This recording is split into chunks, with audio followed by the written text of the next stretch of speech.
In this recording, we will show how to deploy Oracle Autonomous Data Warehouse. Starting from the My Services dashboard, we'll now deploy our Autonomous Data Warehouse Cloud instance.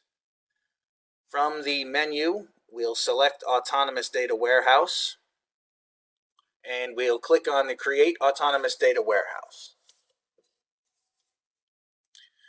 We'll provide a display name as well as a database name. We can set our CPU core count, and based on your tenancy resources, this can go anywhere from 1 to 128. We'll set our admin password. Please copy this down into a notepad, as there is no place to retrieve the password once it's set. And click on Create Autonomous Data Warehouse. Once completed, the provisioning state will change to Available, and we can get further details of our deployment. From the console, we can see that we can scale our instance either up or down in CPU core count as well as storage. We'll click on the Service console to retrieve our wallet, and we'll get to what the wallet is used for shortly. So from the Overview tab, we'll click on Administration, and we'll click Download Client Credentials. And this will download a zip file to your machine. We'll set a password for this zip file. Again, please put this into a notepad, as we will not be able to retrieve the password.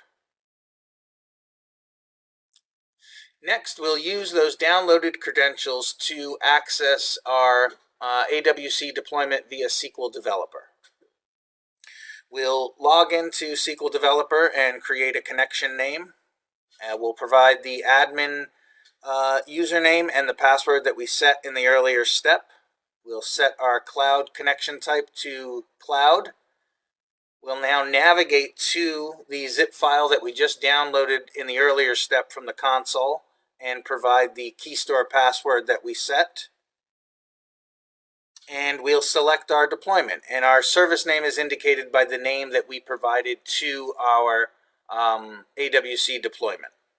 And we can see that our connection was successful. We'll click Save, and now we can actually drill directly into our AWC deployment. From here, we can create users, create tables, and we can see that we have direct access to those tables.